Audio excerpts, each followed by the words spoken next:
Hello, and welcome to the Let's Talk Transformation podcasts. Today's episode is about self-organizing teams and building flexible and adaptive organizations for the future.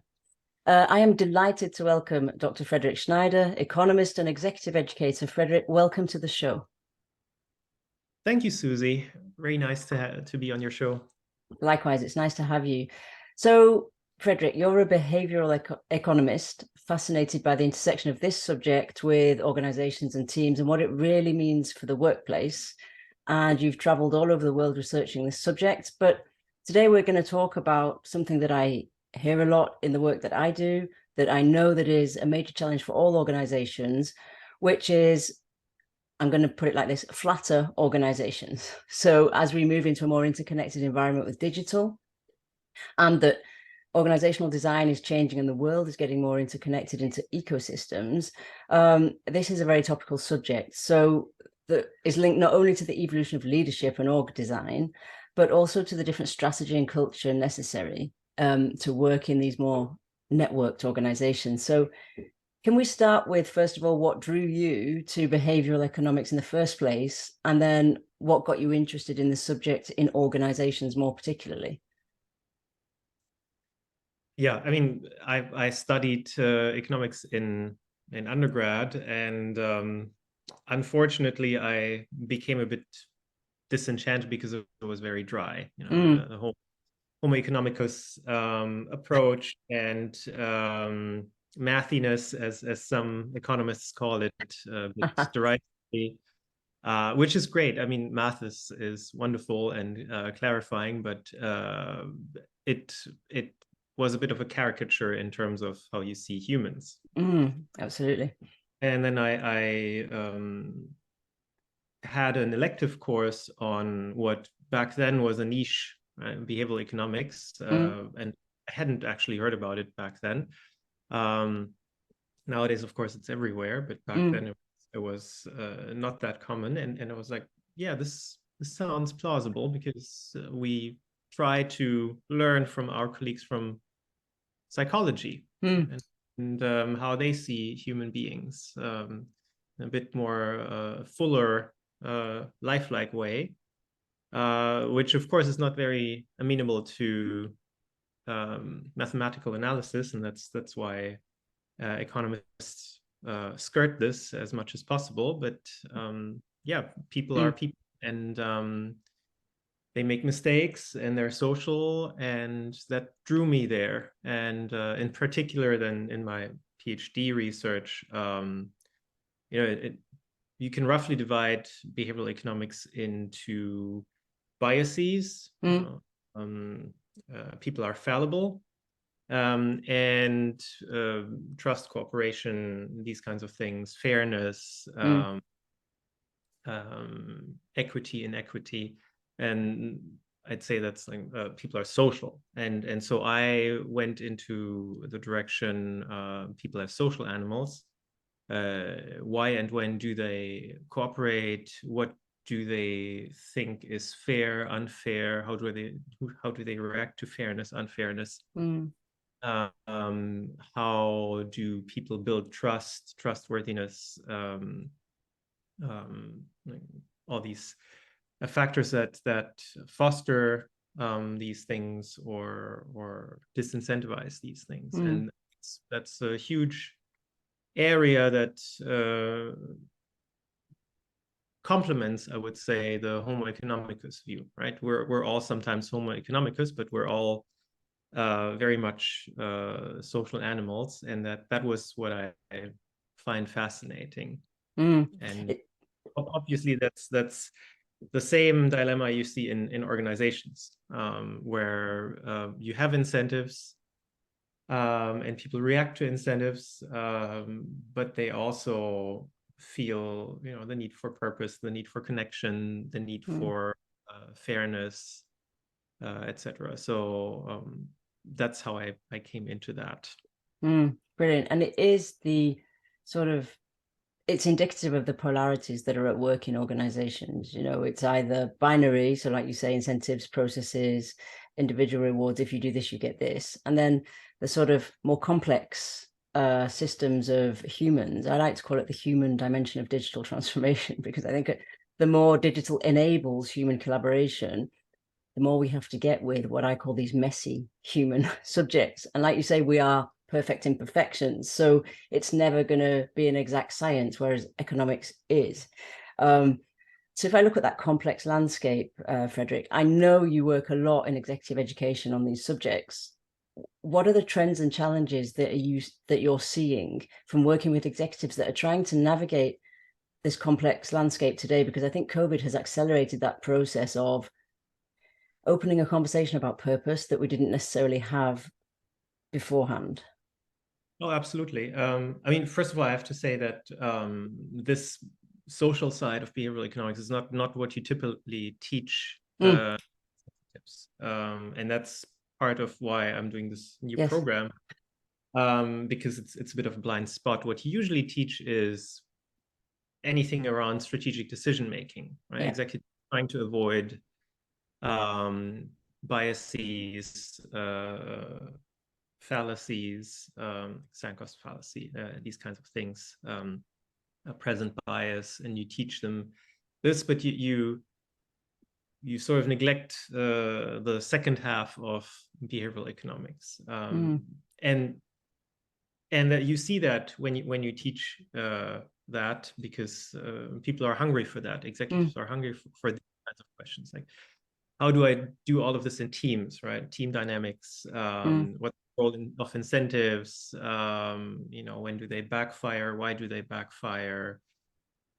But it's never really touched upon. It's mostly behavioral finance and strategic decision making, these things. And you, as you say, today it becomes more and more clear that this is missing with COVID.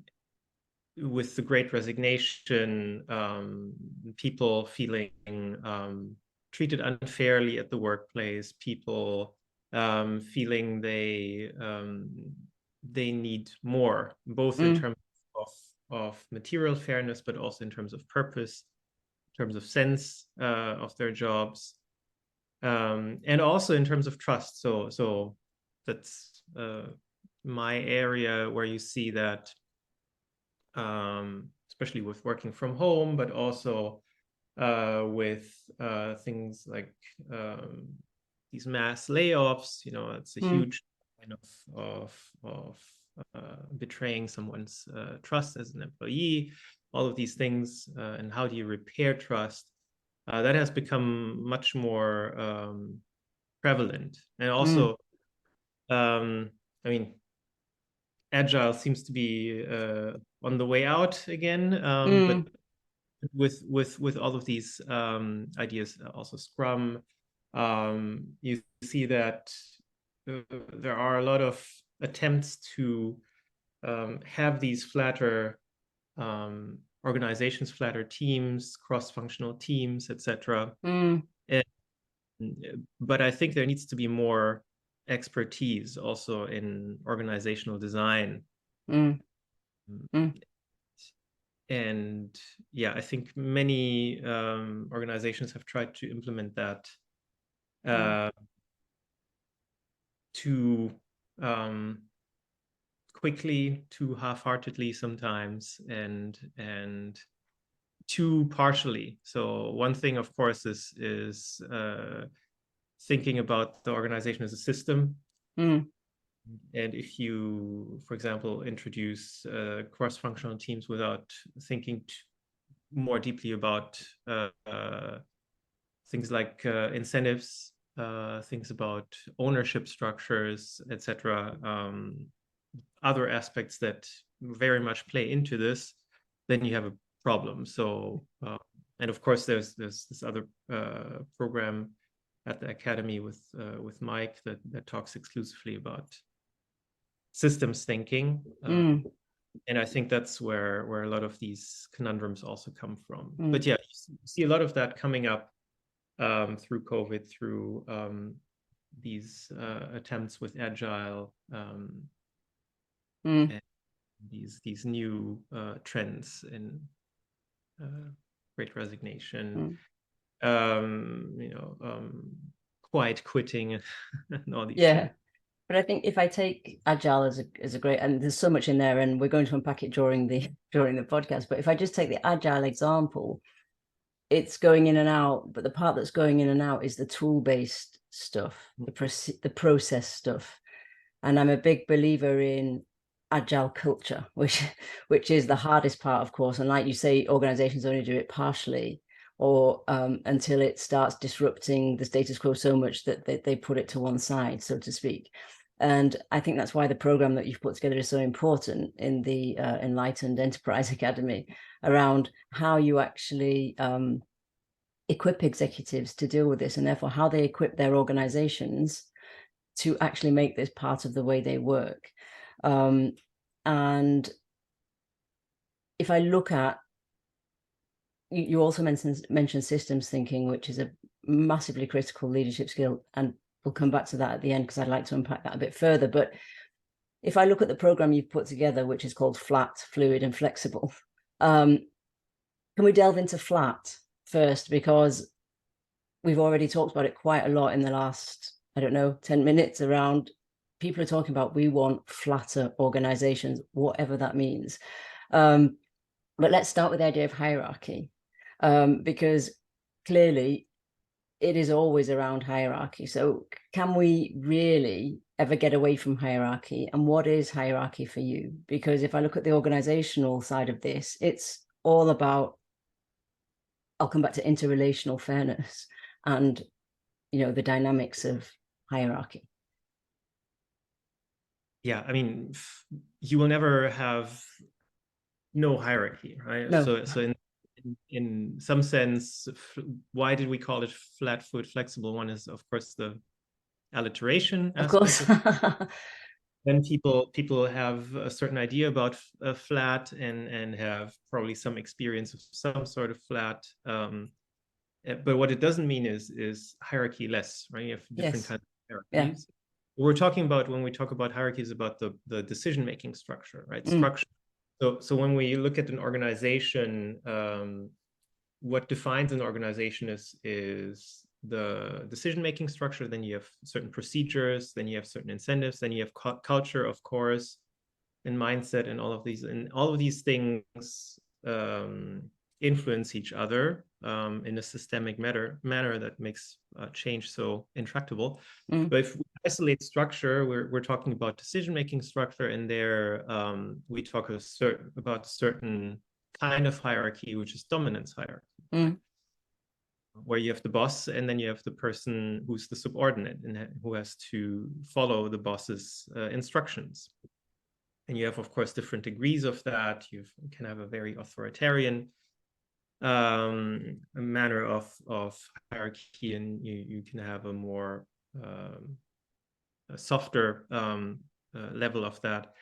But to a certain degree, you have these domination hierarchies, and this coercion is what I point out in the courses is something that is quite unique nowadays to organizations and the workplace, because in our modern world we tend to go away from domination, right? We don't accept domination in our private lives anymore, right? If you talk about domination in a couple or in a family, that is very much Middle Ages. If you talk domination in politics and authoritarianism, it's very much old school politics. We want participation, we want democracy.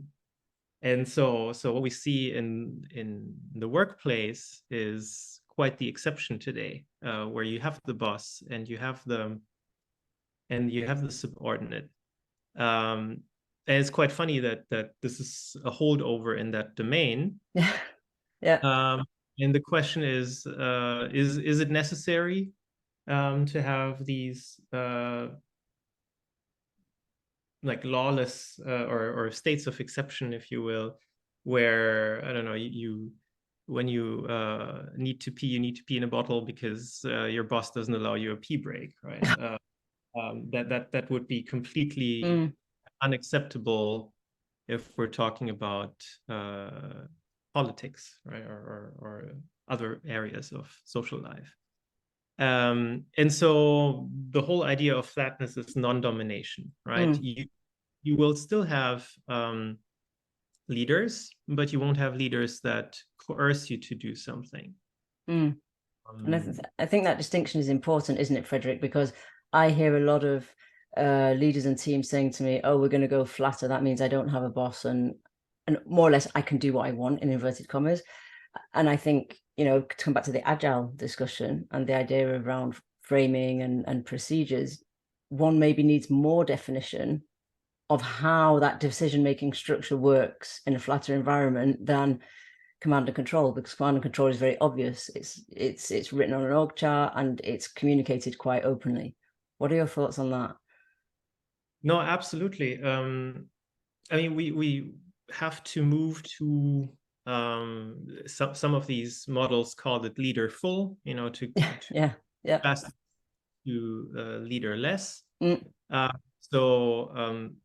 One idea that I try to communicate in the course, and I will talk about different cases where this is exemplified, is that leaders are not people, right? Leaders are roles that you sometimes need, sometimes you don't need them.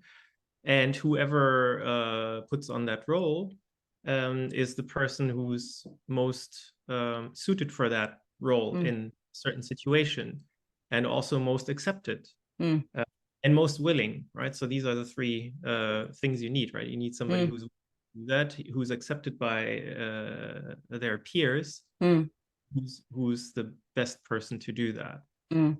That is a more mutual, temporary and voluntary kind of authority. And so everybody is a leader sometimes, as I say in the program. And this idea of shared leadership, and also what I call emergent leadership, you step up the plate to the plate whenever necessary. It's a very different idea of leadership, but nevertheless it's leadership. And if at all you have more leaders, and as you say, that needs more definition, right? And also what you see in many of these paradigms that try to codify this. So you have that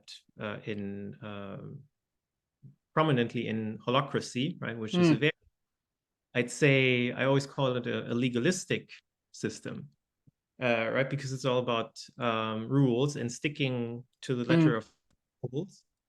And if you talk to holacracy practitioners, they always emphasize you have to buy into the whole system of rules, right? You can't pick and choose, right? And you have to adopt the whole constitution, and then you have to, in every meeting, you have to stick to the letter of the rules. And to that degree, there's much more definition. I mean, not advocating particularly for that kind of system, but it just means that you need a lot of definition, a lot of structure in these systems too. It's just a different kind of structure. And I think that's hard to understand, isn't it? Because the brain's back to, you know, we're back to this polarity. It needs to be really structured, but then I need to let things emerge, which is why it's so important for executives to understand the complex nature of that decision-making or that organizational structure. I like the fact that it's about roles in the system and not necessarily people. So I am not my job description. Let's put it that way, because often that's where we get to. I am what it says in my job title.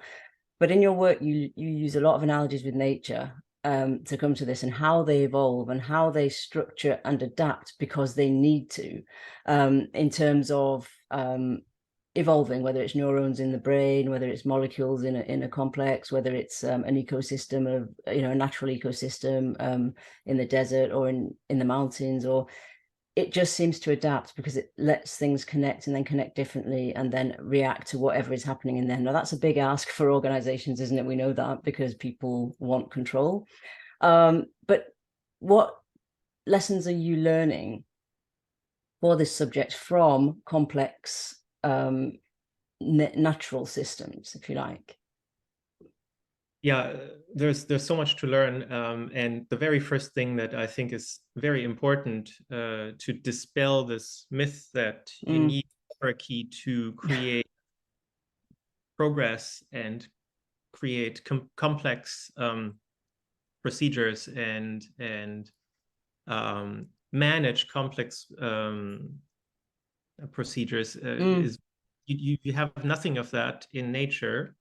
Evolution is a thoroughly like leaderless or led process, and yet here we are in our incredibly complex world with complex procedures that are completely not created by some Leviathan or some big CEO or big genius, and it's very much a collective endeavor that led us there. And I talk about a lot of examples in the program, obviously not to mimic these systems one-to-one, because we're not trees or bees or evolution or brain cells, No. but to show that it is not only possible but absolutely necessary to dispense with these rigid dominance hierarchies to create this kind of variation and complexity. And one of the examples I bring up is the queen bee, right? When we talk about everybody is a leader sometimes, right? You step up to the plate, you become a leader in your whenever necessary, when you are capable of doing so and accepted and willing. That's exactly what a queen bee is, right? A queen bee is not born a queen. She's made a queen by the worker bees, right? Whenever it's necessary to have a queen, right, they will change the nutrition of one of the larvae, and then by that creating a queen. So in that sense, every larva can become a queen whenever it's necessary, and it comes so by the consent of the worker bees. And that's pretty much the spirit of emergent leadership. As another very powerful example is Pando is the biggest organism on Earth by any conceivable metric, by weight, by extension, and it's a colony of aspen trees in the US. Okay. And if you see it, you'd think, okay, this is just a forest of aspen trees. But what it is actually it's what's sometimes called a rhizomal structure, because underneath all of the trees are connected. They're actually clones, right? They all have the same genome, and they sprout from a common colony. And what I find very interesting there is that there's no single tree that is identified as, you know, the central tree. It's a structure that is highly polycentric, if you will. And that's how modern organizations increasingly think of themselves, right? Polycentric. And self-similar, right? A federation of teams. And that has a lot of practical implications. So this is a highly durable organism, right? For thousands of years, and can easily survive wildfires and the like, can easily expand because it's self-similar, right? So scalability is very easy for Pando, and that makes it the biggest organism. And also it's very cooperative in a sense, because what it does is actually funneling water and nutrients from places of abundance to places of dearth, if you will. And this sort of spirit of cooperation, if you will, I mean, they don't have a brain, but that is, I think, a very powerful analogy, because you can see in this tangible thing, this real thing, that you have this extremely durable, extremely adaptable, extremely successful, evolutionarily successful model that is completely flat in its organization. Yeah, and it adapts very easily, which brings me to fluid. I mean, we're basically looking at two of organizations' biggest challenges when I hear you talk, Frederic, sort of growth, so scalability, and cooperation. And of course, for those to happen, you need to move paradigms from one of dearth or scarcity to one of abundance, and it's a very different way of working. And I think, you know, that's the basics of an inclusive environment. Is go back to your first comment around biases and fallacies. What do I think? Do I know how to step back from what I think and think differently, and therefore adapt to what's happening in my environment?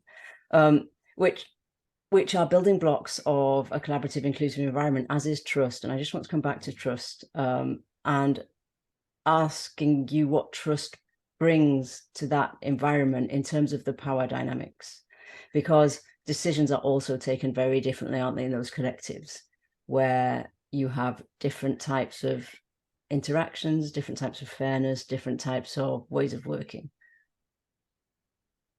Yeah, no, absolutely. I mean, trust is central to any organization or to any aspect of social life. I mean, if we go to the very basics of economics and game theory, it's because of asymmetric information, right? I don't know everything that you know, and so that creates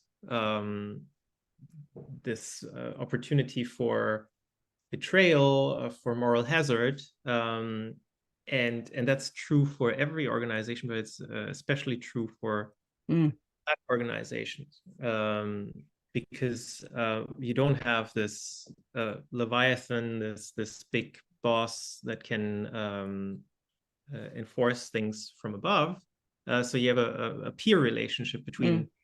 I always say, you know, it's the free society of equals that we all aspire to. But then, of course, you have your peers, and you need to trust your peers. But then this horizontal relationship actually gives a lot of opportunity to develop that trust. So when we look at research in trust, we see what one of the problems is the moral hazard component is bigger if you have the opportunity to, let's say, appropriate resources, right? Temptation value of the game, if you're a game theorist. So if there's a lot of temptation to betray somebody, then that's a big problem. And you don't have that in flat organizations because, for example, you don't have these promotion tournament structures where you almost artificially create rivalry between colleagues. You also tend to have more durable relationships between employees and colleagues, because flat organizations tend to, for different reasons, tend to have less turnover, right? In many modern organizations, you have a big problem with turnover. You know, the Uberization of the workplace, etc., and that is detrimental to trust. Trust needs time to build. It's shared vulnerabilities. It's a history of reciprocity, and all of that needs time and interactions. And that's more likely to happen in flat environments, in open environments where you're able to share information, which is also, you know, the silos and all that. That's a big problem in in strictly hierarchical and compartmentalized organizations. And I think that's why the transition is so difficult in larger organizations who are trying to go flat, let's say, or to create a different type of working. I mean, yes, trust is, I mean, I like to think of it like a bank account. You know, you spend ages and ages saving up, putting things in there, building it, and then it can be gone in a day if you make the wrong move. And I think, so for me, there is sort of major leadership skills here that maybe we don't have today, because that isn't what either the environment or the leadership paradigms have asked for. So I'm coming back to your systems thinking discussion, Frederic, around critical systems thinking is one for me, as is sense making, because, you know, humans still want to make decisions that make sense to them and to have a purpose, and maybe that's not right at the top of the organization only today. So can you tell me what other skills you see, whether you agree with that, and if yes, what other skills are necessary for building and leading these flatter, more fluid and flexible organizations? No, I completely agree. Those are two very important skills for everybody in every conceivable situation, but especially if you want to transform an organization, and especially if you transform an organization into a flatter organization, because, as I said, it's a wicked problem, and if you want to solve wicked problems, you have to have some awareness of the systemic quality of what you're doing. You have to think about the different components and how they interact, structures, procedures, incentives, culture, etc. And then sense making, of course, if you move away from the strictly hierarchical organization, you will also need to find other sources of motivation. And where does it come from? Well, it comes from purpose. So that's and it's more of a shared purpose, right? Because you're a team of peers, and then you have to negotiate these things amongst each other. And in that sense, I think there are, I mean, many skills that are necessary for that. So one key difference between strictly hierarchical and more flatter organizations is that you need to upskill everybody, right? It's certainly reversing the de-skilling trend that you and specialization trend that you had for so long. You know, if you think about cross-functional teams, everybody needs to have more of an all-rounder profile, and everybody needs to have leadership skills, right? So what you saw in recent years, you know, the explosion of leadership coaching, all of these skills are basically necessary for everybody. So you need skills of conflict management, communication skills, facilitation skills, because the communication patterns are much different, right? They're much more between colleagues than between hierarchy levels.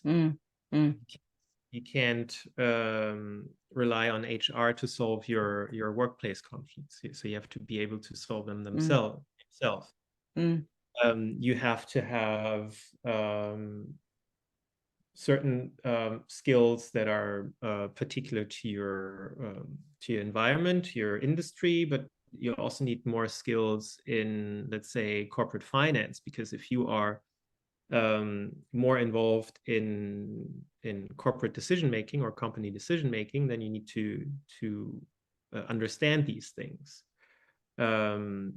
So you need basically the profile of an executive, more or less, and especially in terms of communication, especially in terms of facilitation, because if you want to lead a project or lead in a certain situation, you need to become the facilitator. You need to become the coach, right? So there's a lot of situations where somebody needs to learn a new skill, and you need to provide that, or you need to be able to coach new leagues. All of that is now a collective endeavor. So everybody needs this.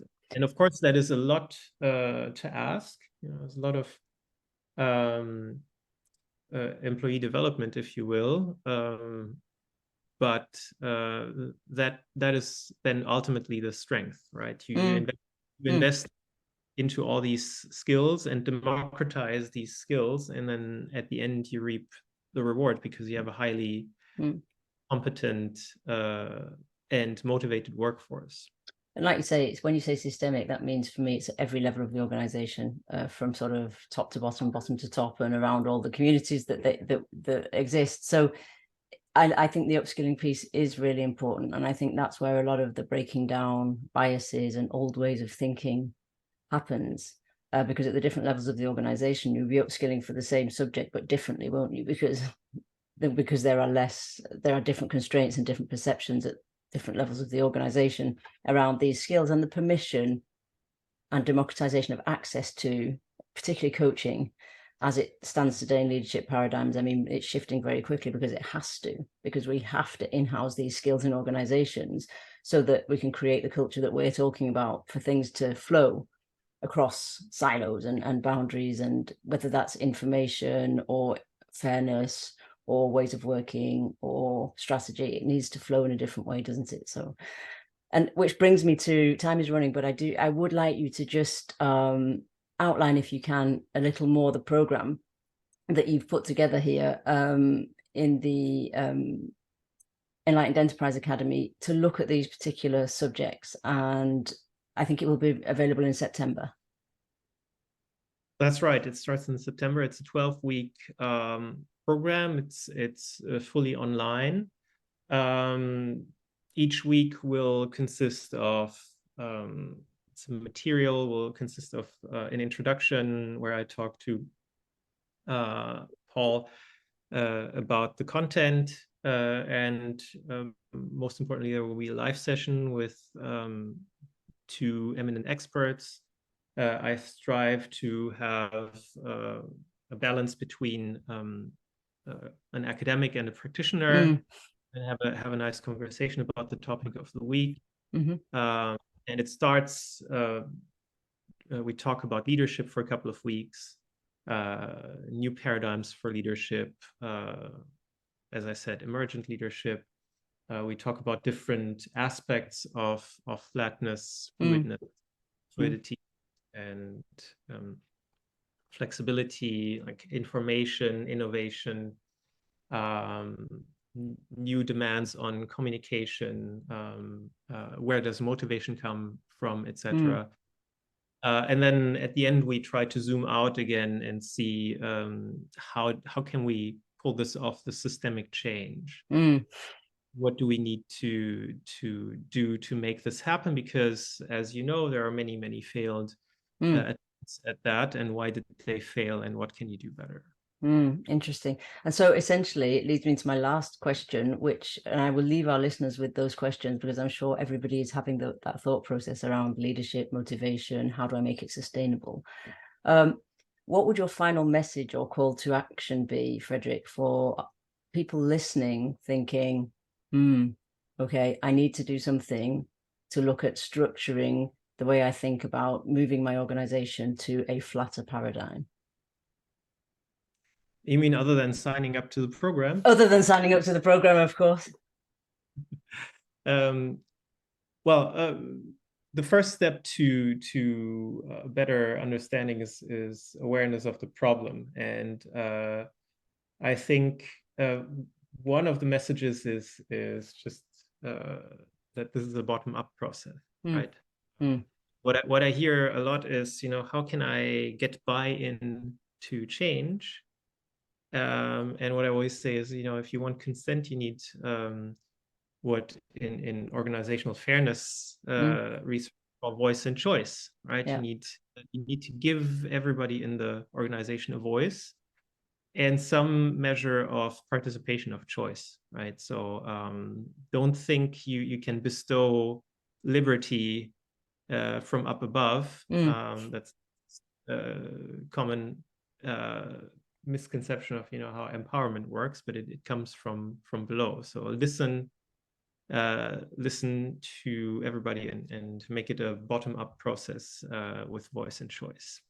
Okay, so I'm going to leave our listeners with that, with every voice needs to be heard, listen to people, and also sign up to your program. And of course, I will put the link in the show notes so that people can find it more easily.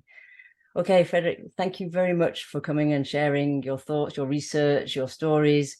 Where can people find out more about you now and what you do? I've got a webpage, I've got a LinkedIn, and I'll provide all of these for the show notes so people can get in touch with me. Excellent. Okay, thank you very much. Thanks for a great conversation. Thank you, Susie.